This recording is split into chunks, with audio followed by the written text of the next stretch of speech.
दोस्तों, क्या आप जानते हैं कि शरद पूर्णिमा की रात चंद्रमा की किरणें अमृत की वर्षा करती है जो बीमारियों को जड़ से मिटा सकती है। जी हाँ, 6 अक्टूबर 2025 को आने वाली इस पवित्र रात्रि में सही तरीके से बनी खीर आपको अस्थमा, त्वचा रोग, हृदय और फेफड़ों की समस्याओं से मुक्ति दिला सकती है। तो आइए जानते हैं कैसे तैयार करें अमृत वाली खीर और कब होगी चंद्रमा से अमृत वर्षा जो आपको देगी विभिन्न बीमारियों से छुटकारा। शरद पूर्णिमा, जिसे कोजागरी या रास पूर्णिमा भी कहते हैं, आश्विन मास की पूर्णिमा को मनाई जाती है। इस साल पंचांग के अनुसार पूर्णिमा तिथि 6 अक्टूबर दोपहर 12:23 से शुरू होकर 7 अक्टूबर सुबह 9:16 तक रहेगी, लेकिन परंपरा के मुताबिक रात्रि अनुष्ठान 6 अक्टूबर को ही रहेगा, क्योंकि चंद्रोदय शाम 5:27 पर होगा। हालांकि कुछ जगहों पर 7 अक्टूबर को भी मनाने का भ्रम है, लेकिन ज्योतिषी 6 अक्टूबर को ही प्रमुख बताते हैं। निशिता काल, जो पूजा का शुभ समय है, रात 11:45 से 12:24 तक रहेगा। इसी समय चंद्रमा अपनी 16 कलाओं से परिपूर्ण होकर अमृत वर्षा करता है। मान्यता है कि इस रात चंद्र किरणें औषधीय गुणों से भरपूर होती है। स्कंद पुराण के अनुसार ये किरणें भोजन को अमृत समान बना देती है। वहीं आयुर्वेद में कहा गया है कि मानसून के बाद ये रात शरीर को शीतलता प्रदान करती है,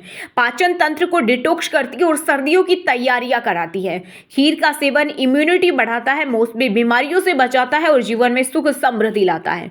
विशेष रूप से अस्थमा, त्वचा विकार, हृदय रोग और फेफड़ों की कमजोरी से पीड़ित लोगों के लिए यह चमत्कारी है। गर्भवती महिलाओं के लिए भी यह शुभ है, जो शिशु को स्वस्थ बनाता है। अब दोस्तों, अगर खीर बनाने की विधि की बात करें तो खीर बनाते समय सबसे जरूरी है बर्तन का चुनाव।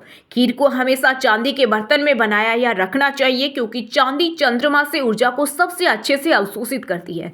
अगर चांदी का बर्तन न हो तो आप पीतल या मिट्टी के बर्तन का इस्तेमाल कर सकते हैं, लेकिन प्लास्टिक या स्टील का प्रयोग बिल्कुल न करें। खीर बनाने के लिए गाय का दूध और बासमती चावल ही इस्तेमाल करें।